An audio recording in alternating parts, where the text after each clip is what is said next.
Hello, and welcome to Season 2 of Career Resilience, where we talk with people about their career path and their career journey, and maybe we can all learn from each other. My name is Jan Daniluk, and I'm a human resources consultant in London, Ontario, Canada. I work with Ford Keast LLP, providing human resources advice and counsel to my business clients. I also support people through individual one-on-one coaching in helping with career development.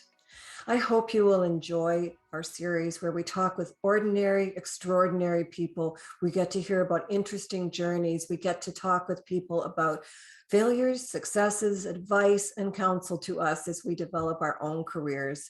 I really appreciate the opportunity to talk with these people, and I hope you will enjoy listening to it. And now for some logistics. Please subscribe on YouTube, or if you're a listener, please follow me wherever you get your podcasts. And if you have a chance, I hope you'll visit my website, career-resilience.com. Welcome. My guest today is Rob Austin. Rob, welcome to Career Resilience. Thank you. Thanks for having me. I'm so excited to chat with you today. And we're going to talk about career resilience because that's what this is all about. So we're going to chat a bit about your career resilience and your career. We also want to talk about neurodiversity, which is an area of interest and study for you. And I think that's going to be really fascinating in terms of talent for organization. And so I'm excited to get into that too. I'd like to start though with sort of getting a thumbnail view of your career, because it's very varied.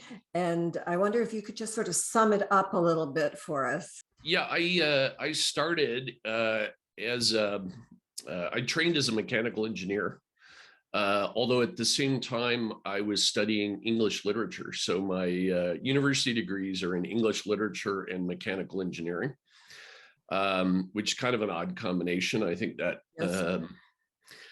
yeah, people, a recruiter once told me it looked like the printer had malfunctioned and combined two people's CVs as he was looking at my CV. And that, I would say that also has projected into the rest of my life and career, that some people would say it's varied. Some people would say it's unfocused, depending on which way you were inclined to think about it. But anyway, I went to work. Actually, when first I decided I was going to go to playwriting school. So I went to playwriting school with a mechanical engineering degree, and had a great time at that. But it became apparent to me that people in the playwriting program, they either were becoming playwrights, and not very many were becoming playwrights, or there was really no other career prospect for them. And my father couldn't believe that I'd, turned down engineering jobs to go to playwriting school. And kind of with him whispering over my shoulder, I eventually took a job at the Ford Motor Company in computer related activities. So spent over 10 years at the Ford Motor Company as a computer guy. And my wife at the time decided she wanted to get a PhD and study with a particular professor who was in Pittsburgh at Carnegie Mellon. And so I went along with her, didn't have much to do there. So I joined the PhD program too. And that's how I became a PhD. I never saw myself as an academic. I went back to Ford after I got my PhD. That's what I had planned to do and what I intended to do. I was pretty happy there.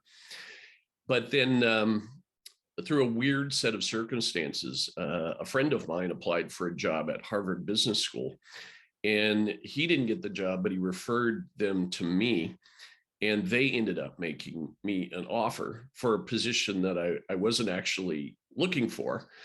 Which I turned down the first time because I was having such a good time working for Ford, living in Europe at the time. And but ultimately, Harvard prevailed upon me. They said, if you don't like working for us, we'll make sure you go back into your career at Ford at a higher level than you left. And because a lot of the alums at Ford, a lot of Harvard alums at Ford, I believed them. I believed they could do that. But anyway, that was my entree into academia. And very shortly after I made that transition, Ford hit a very bad period. And so I was not tempted to go back to Ford. Most of my friends were leaving. And so I spent 12 years at Harvard, although I did take a detour to go work at a startup company that was the brainchild of a guy named Eric Schmidt, who went on to become the chairman of Google. And so that was an interesting experience. And I also spent some time during that 12 and a half years on sabbatical, basically at Copenhagen Business School, which was the next place that I went. So, and that was again about my wife's career. She had a great opportunity to go to Copenhagen Business School. And so we went there for a while. At one point, we had complicated visa situations in Denmark because we each had our own work permits. In the mix of all of that, we ended up having to leave Denmark. So we came back to North America. I became the dean of the Faculty of Business at the University of New Brunswick. But then her career remained at Copenhagen Business School. And so she was kind of flying back and forth. Ultimately, we went back to Copenhagen. It's always very difficult for two academic family to find employment in the same geography. And so we struggled with that a lot and ultimately ended up coming back and both getting jobs at Ivey. So I don't know if that was the short version, but it's kind of a convoluted path, honestly. It is. I'm going to ask you, so when you were growing up, and I'm always interested in this, when somebody would say to you, what do you want to be when you grow up, Rob? Would you say, I want to be a playwright? No, I knew I was interested in literature, but I don't know that I had a good answer for that when I was growing up. I know one of the things I very distinctly remember is watching an old animated TV show called Johnny Quest. And Johnny Quest was this like world adventurer who went around the world. He was a kid like me, right? But he went around the world with his father, Dr. Quest, who was some sort of PhD. And apparently people tell me as a little kid, I said, I want to be a doctor like Dr. Quest. He's not a medical doctor. He's a doctor of everything else. This is what I thought, right? Yeah. And that's the only thing I ever remember saying or being told that I said about what I wanted to be when I grew up. What do you think it is about you that you're open to that kind of adventure in terms of, we'll go to Copenhagen, we'll go to New Brunswick, we'll go to London, Ontario. What is it about you that you had that comfort? Because a lot of people don't have that thought about being able to do those things. Yeah, I think it's a couple things. I mean, one, I had a roommate in college who knew he wanted to be a partner in a law firm, I think when he was 6 years old. And today he's a very successful partner in a law firm in the Boston area. But I just never had that, right? I've always had, I mentioned before that people thought my academic interests in university were unfocused, right? I mean, I was studying engineering, I was studying English literature, and I was doing a lot of playwriting. I think I've just never, I've always been too interested in things, right? So I think in many ways, the wandering reflects the variety and intensity of my interests. One thing it definitely doesn't reflect, I would say, is a optimized path to success by any particular criteria. Although I'm not complaining, I think I've done fine. But if you were trying to optimize, take the shortest path to monetary success or academic success or whatever that might be, or whatever you might be aiming for, I don't think that wandering approach that I've taken would be the one I would recommend. I see what you mean. Although I don't regret it at all. No, it's very eclectic, and eclectic is great. Of course, I should ask you, did you ever sell a play or?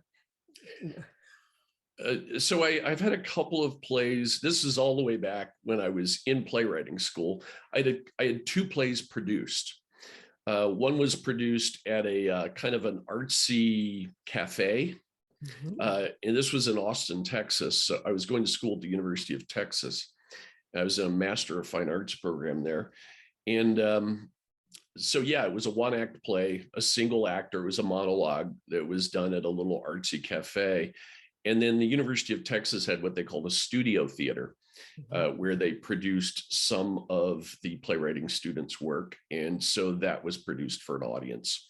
But other than that, no, I've had other literary works that I've sold, books and so forth.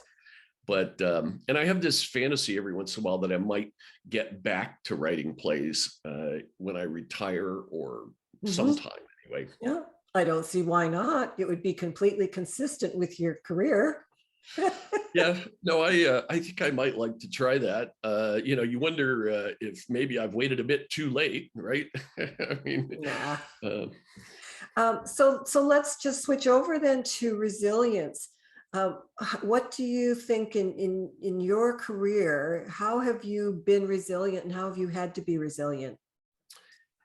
So I don't know. It's an interesting question. I don't think I've been through anything especially harrowing compared to some people who I know. I have had periods in my career where, there were very intractable challenges that were facing me. So, on one occasion, when I was in Denmark, I was the CEO of a private foundation for a while. It was kind of a dual path with my professorship there. And the chairman of the board was having a problem with the press. And anyway, kind of a long story, but I kind of got caught in the crossfire between the press and somebody they were after. And it got really rough in the news. And that was a very difficult time. And it was a situation that was, I was waking up at 3 a.m. every day to Google Translate the Danish newspapers to see whether I was in them, right? And whether they were picking on something to do with this organization that I was running. I wasn't being personally blamed, but I was kind of portrayed as one of this guy's flunkies, right? One of this guy's lieutenants or bad guys. And it was a pretty tough situation. I mean, at one point I consulted lawyers to find out if they thought I was in any sort of legal consequence as a result of all the craziness that was being dug up. They were actually accusing the guy I worked for, the chairman of the board, of an illegality in forming the foundation that I was running. And so anyway, that was a pretty rough period. There was also a period, I mentioned that I was the dean of business at the University of New Brunswick. And one of the things I discovered my first day of work is that the guy who was my boss at UNB, his title was vice president academic. Most schools would call him the provost, but he had overruled the search committee and chosen me over an internal candidate. And so the very first day of work, I discovered that most of the people who worked for me preferred the other candidate and thought it was not right and unjust that I was showing up to be the dean.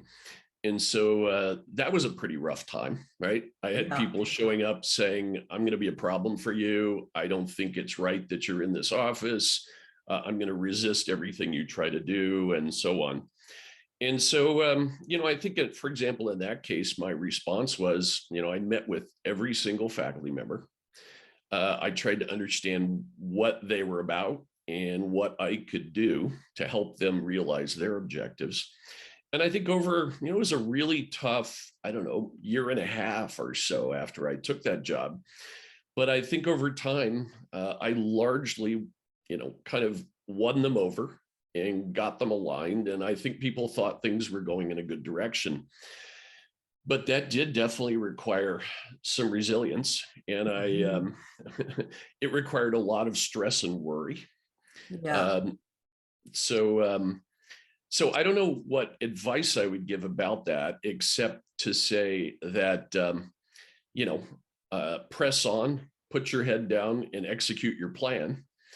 But the flip side of that, I would also point out though, is, in the end, that position didn't work out very well either, because I was hired with a particular mission in mind, and later that mission became irrelevant. And it's kind of a long story again, but I was hired to do a particular thing that I was at some point realizing that I wasn't going to be able to do, that the leadership of the university had changed their mind about it.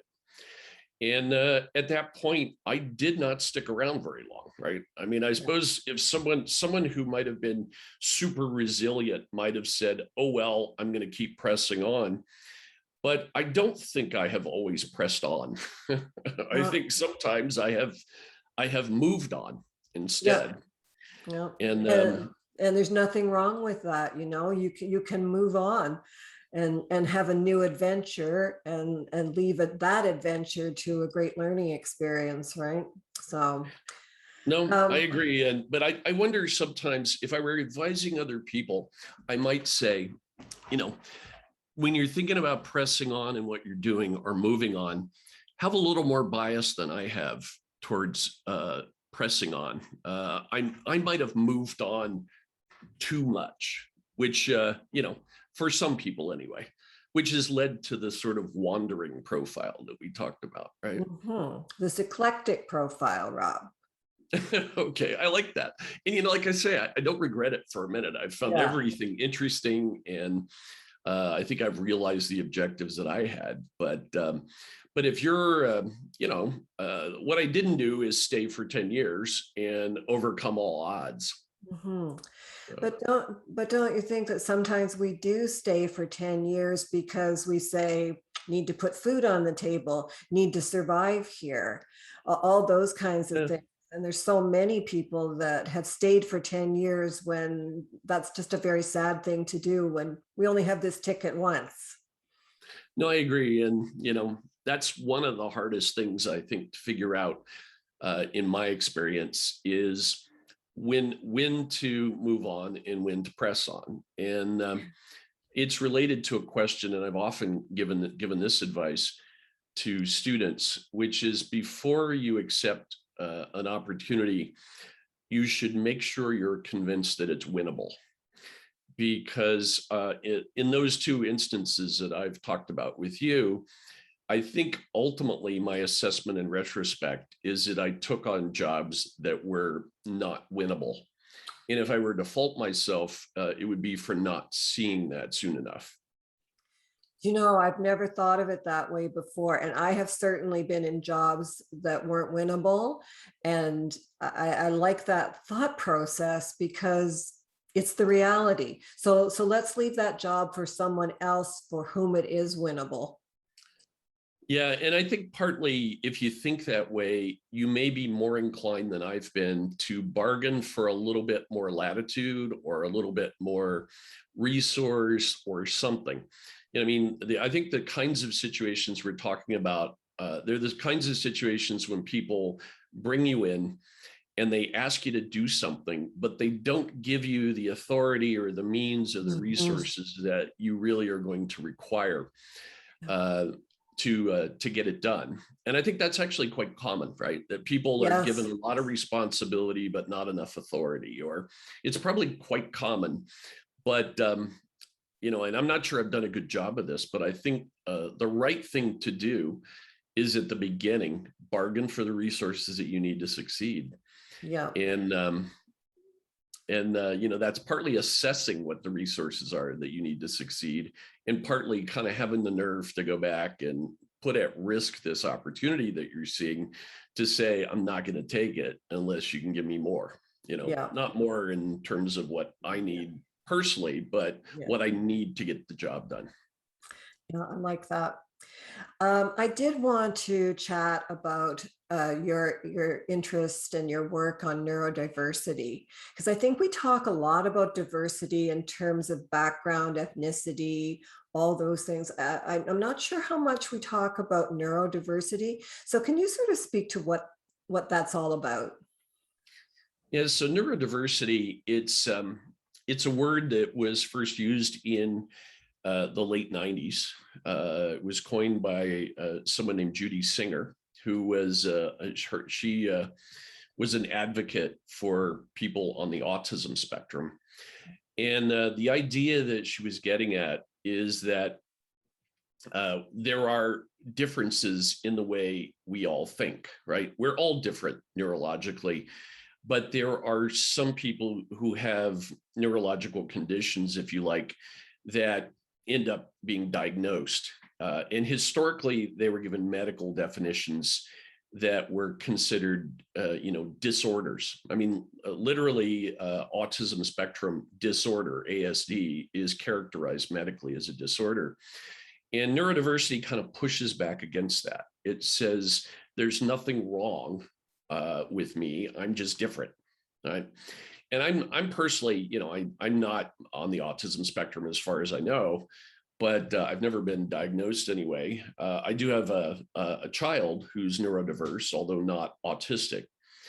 But the basic idea, I think, has gotten broader. It sounds like it's neurologically based, and some of the conditions that it describes are neurologically based, but I think they're not all neurologically based. It really just describes people who think differently and may come across differently in interpersonal relationships because of that.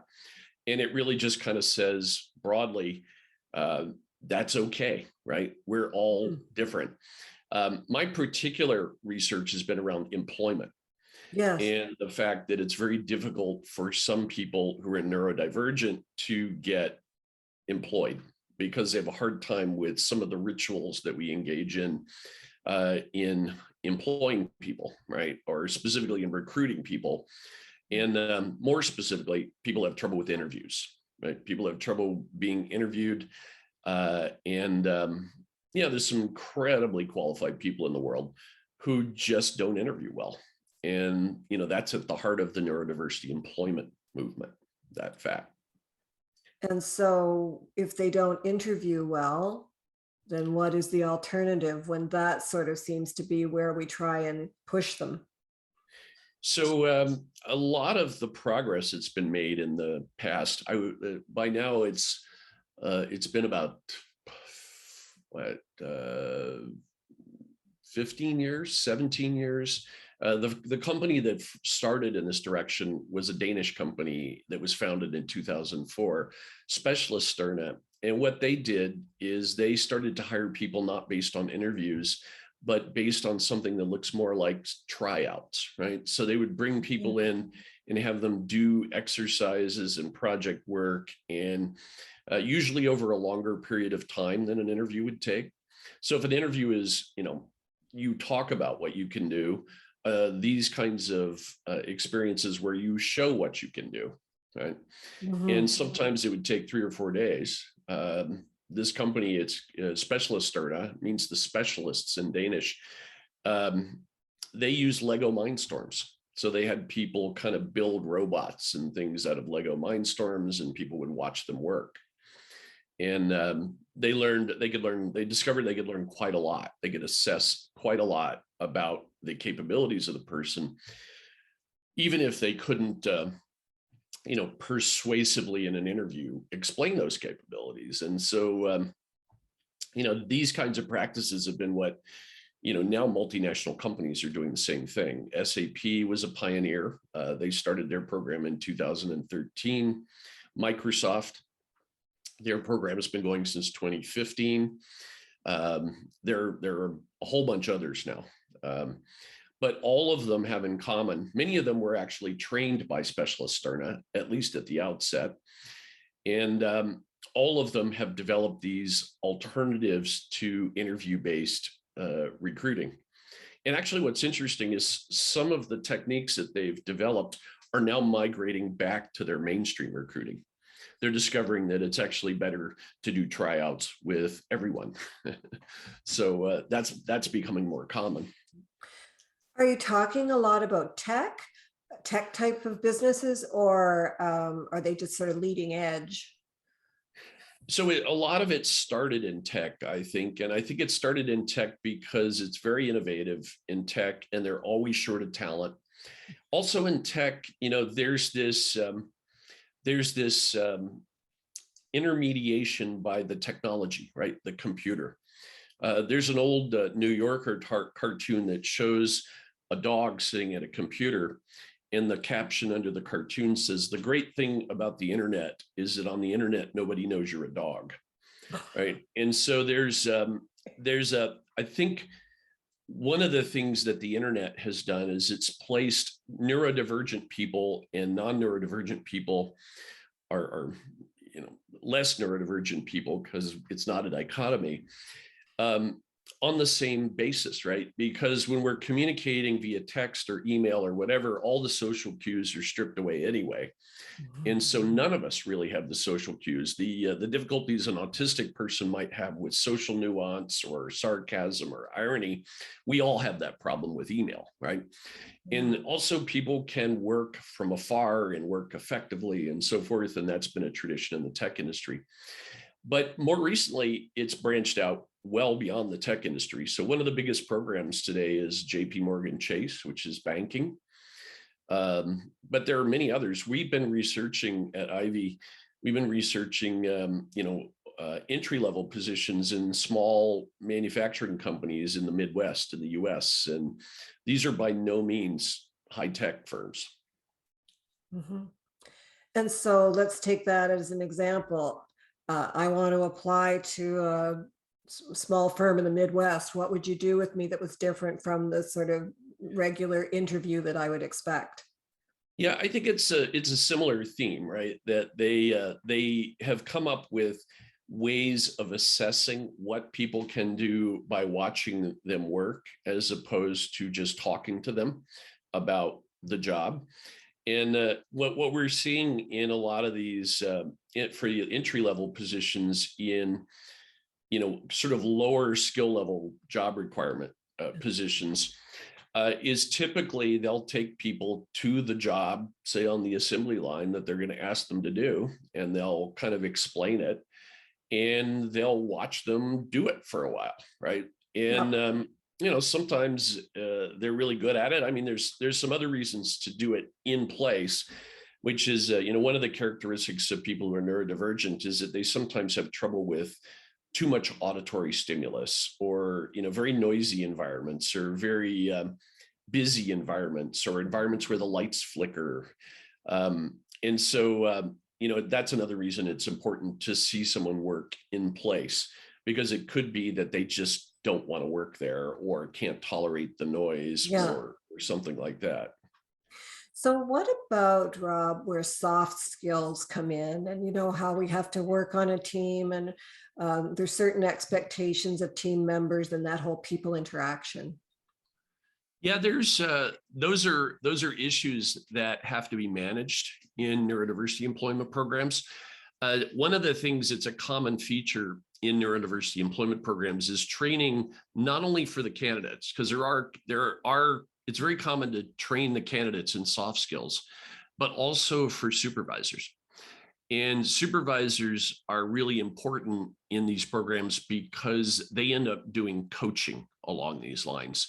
So there's a lot of actually, in retrospect, kind of amusing examples of situations where someone who didn't have soft skills, there's one story about a neurodivergent person who was working in a client company and turned to one of the client people and said, "You realize you really stink at your job.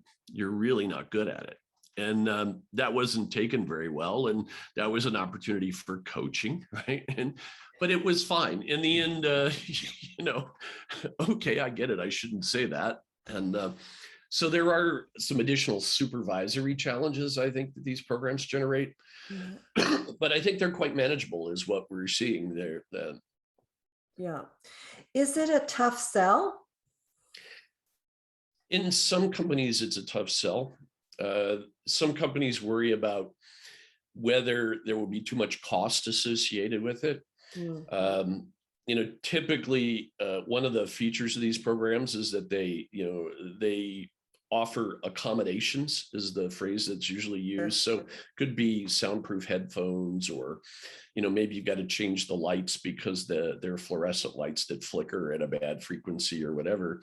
So there are some costs, but there's a lot of studies that show that we already accommodate people, and the costs of accommodating neurodivergent people are really not very much different than what we're already doing. Yeah. So there's costs. Sometimes there's legal concerns about, legal liability if something doesn't work out, right?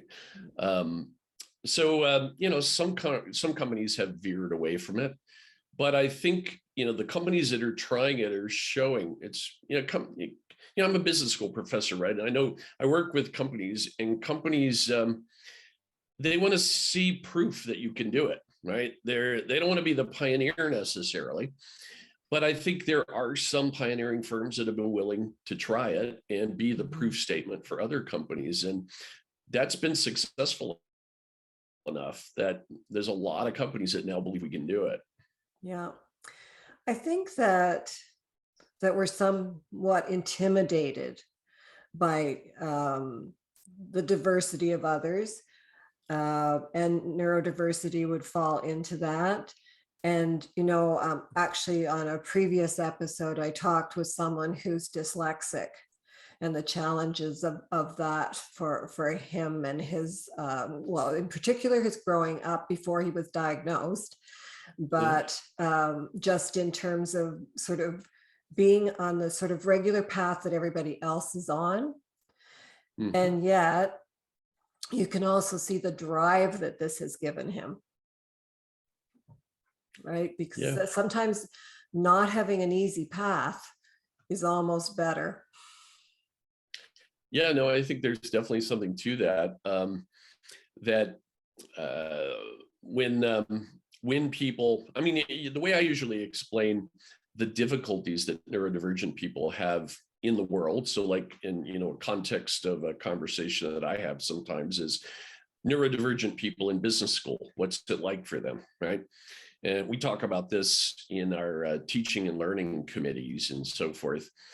And I said, imagine going through a world that is optimized for other people, but not for you.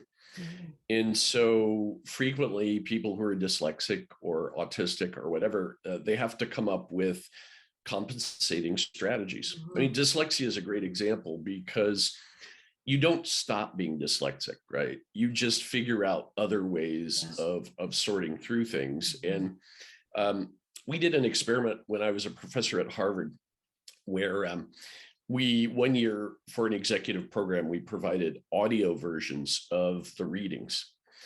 And we were about pretty much 80% of the way through the program. And I was finishing up lunch during one of the days of the program. And this gentleman who was in the program sat down next to me. He was an executive with a government organization. And he said, I just want to tell you, I want to thank you so much for providing the audio versions of this stuff. He said, because, I don't tell people this much, but I'm dyslexic. And, I went through my entire career with, my mother reading books to me and things like that. And he said, I still have this issue, but I've come up with a whole bunch of compensating strategies. And he told the story about a 10th grade a teacher that he had who, took him aside and said, you know what, you can do anything that anybody else can do, but you're going to have to figure out your own way to do it because you've got this issue and it's not going to go away. And the world, isn't going to come to you necessarily. But yeah, I think, he was a great example that he had that drive. He had pushed through. He had not been discouraged. Mm-hmm. And it served him well. That drive had probably served him in a lot of other ways. Yeah. So do you feel, Rob, that we've come such a long way? Because I look back and I don't know why I was thinking of this as you were speaking, but one of my brothers was left-handed and there was just no question that he had to be right-handed. And so he was, went through life neither right or left-handed in terms of writing. And so do you feel that we've made incredible progress in these kinds of situations and accepting each other? I think we're making progress. I think you said earlier that people, we're kind of intimidated by differences in others, right? And I think that's true, that there's a sense in which,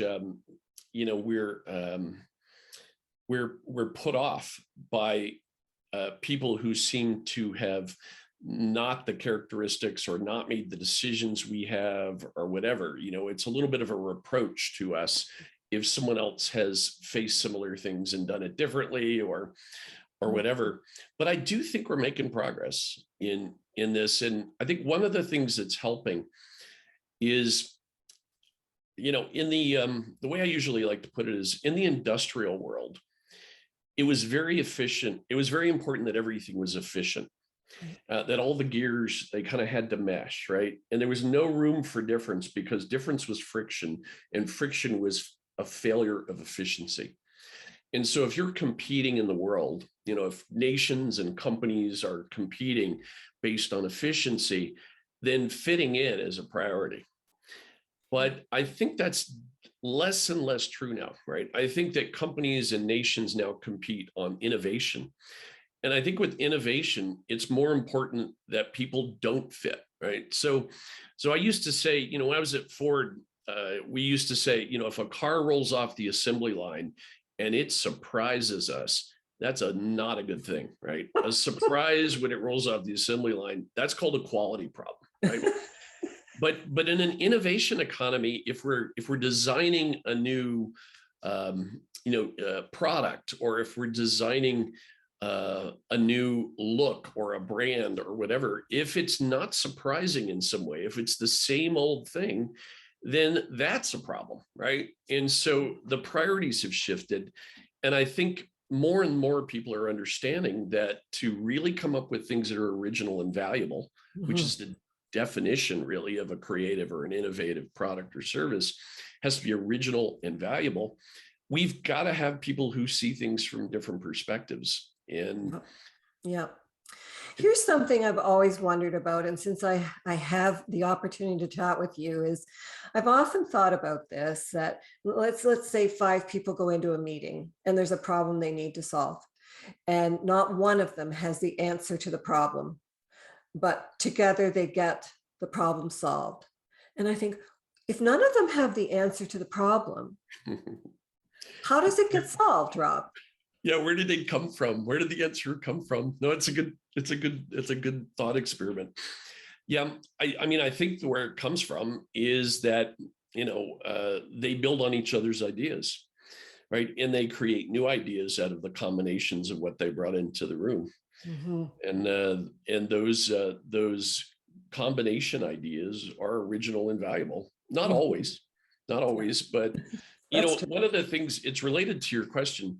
One of the reasons crowdsourcing has become a big deal is, a lot of crowdsourcing works best in situations like the one you described, where we've assembled our own team and we can't figure it out. So then the question arises, how do we get other perspectives on it? And crowdsourcing, one way of thinking about crowdsourcing is it's a inexpensive way to get other perspectives on problems that we can't solve with the people we have in the room. That's interesting. Yeah. Which is another way to solve the problem. Yeah, and it's a relative of hiring people who are neurodivergent, right? Which is just another way of getting different perspectives into the room. Yeah, and I like that. It's true. It's a relative of that, because of all these fascinating perspectives that we do bring, all of us. And the more you open the door to neurodiversity, the more you can be innovative and come up with ideas that you never would have thought of. So it's actually very exciting, isn't it? Yeah, I do think it's very exciting. And, one of the things I know about myself is I am excited by difference, and I am excited by originality and so forth. Not everyone may be as much that way, but yeah, I think in the final analysis, it's exciting because it's progress and it results in new and valuable things. Yeah. I wanted to just switch over to the three questions that I'm asking everybody. And the first one is, what is a book that you have read that you thought was really valuable to you in your career or to your life or whatever comes to mind?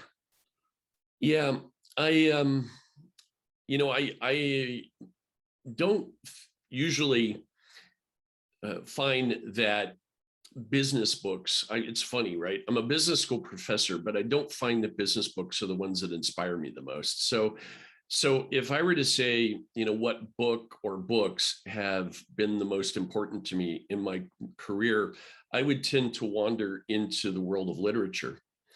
And, if I think about the books that have had the biggest impact on me, you know, probably one of the first and one of the longest lasting is Robert Penn Warren's book, All the King's Men, which, it's kind of based in the South. It's based in the world I come from. And it's a story about the way people are, right? And, both good and bad. It's kind of an epic story about the rise of a charismatic politician from Louisiana. His name is Willie Stark in the book, but it's modeled on Huey Long, a lot of people think, who was a historic figure. But that was an important book for me.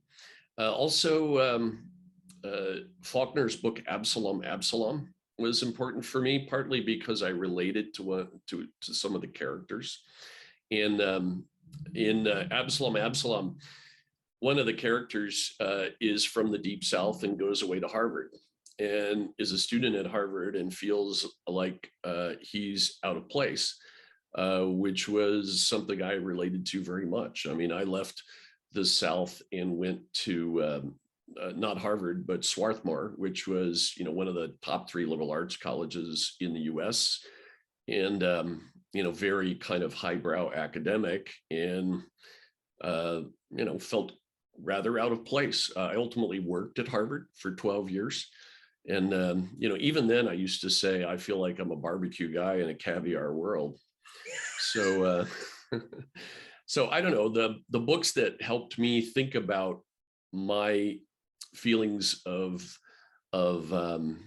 being different or being out of, ultimately, I think I like this feeling of being out of my element.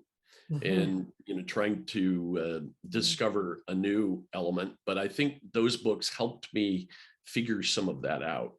Yeah, I can sort of see how those books fed into your actual career moves too. Yeah, absolutely. So the second question is, what is the best career advice you've received? I can't wait to hear this, Rob. This is going to be just fascinating. Okay.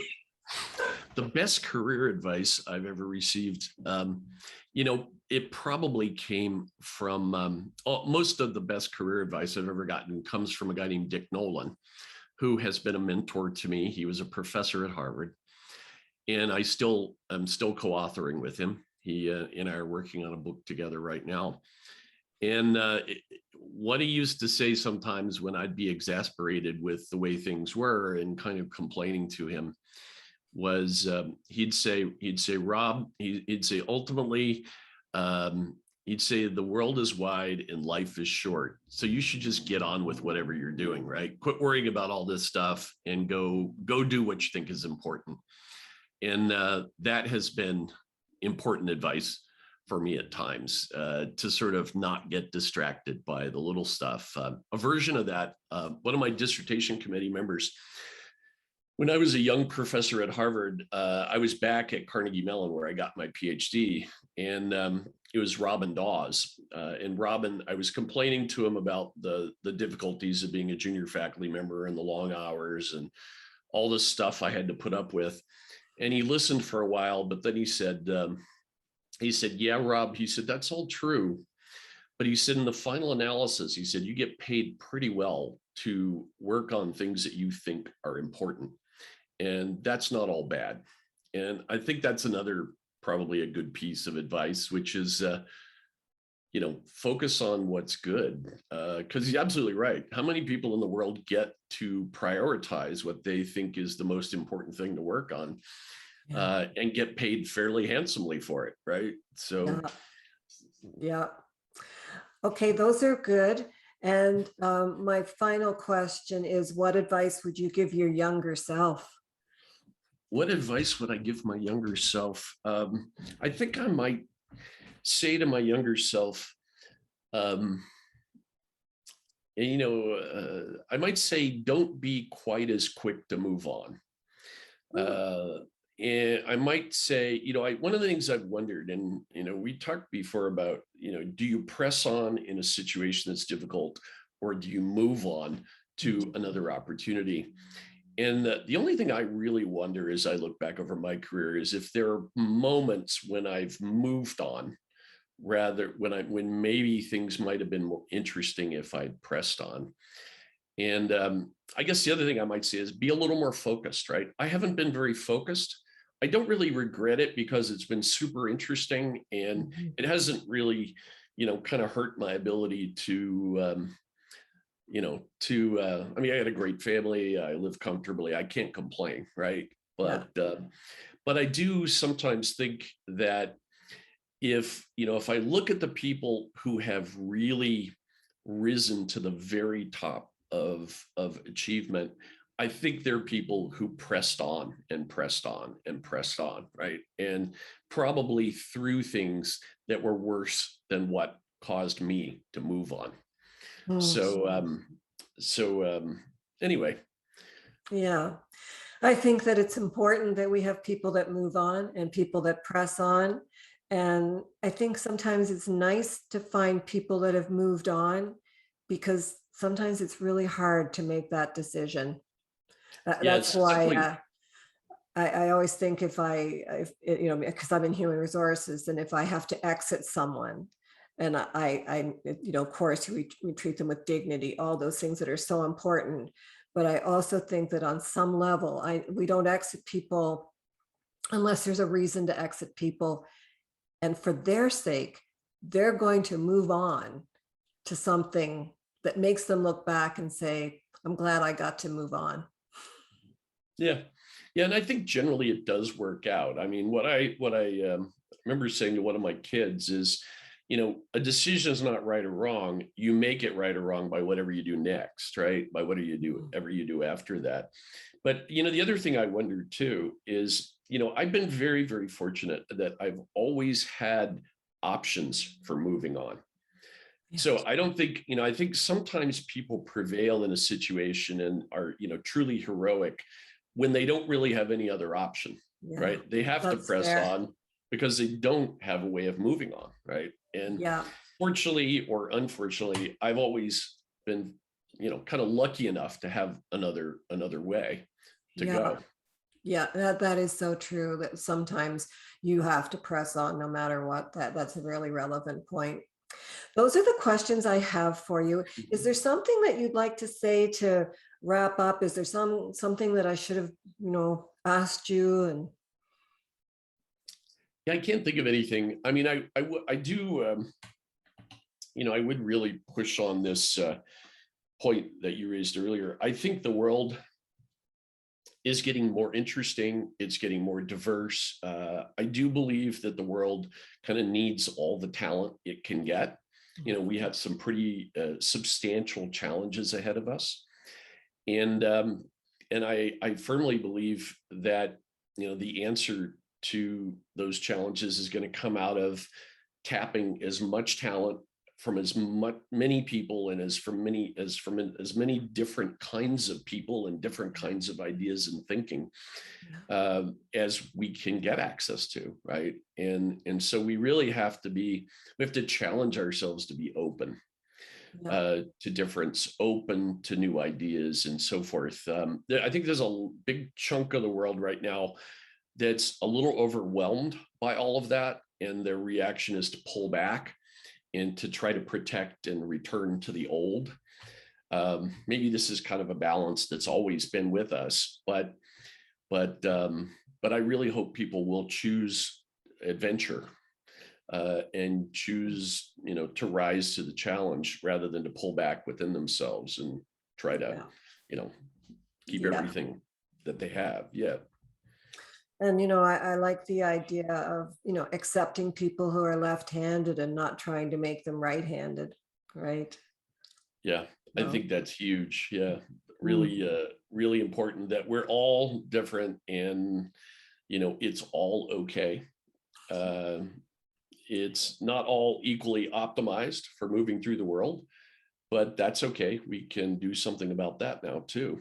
And that's the other thing I'd say is technology has come to a place where we are more capable than we've ever been to deal with those kinds of issues, right? We can personalize, we can solve problems of that nature that we weren't necessarily able to 20 years ago.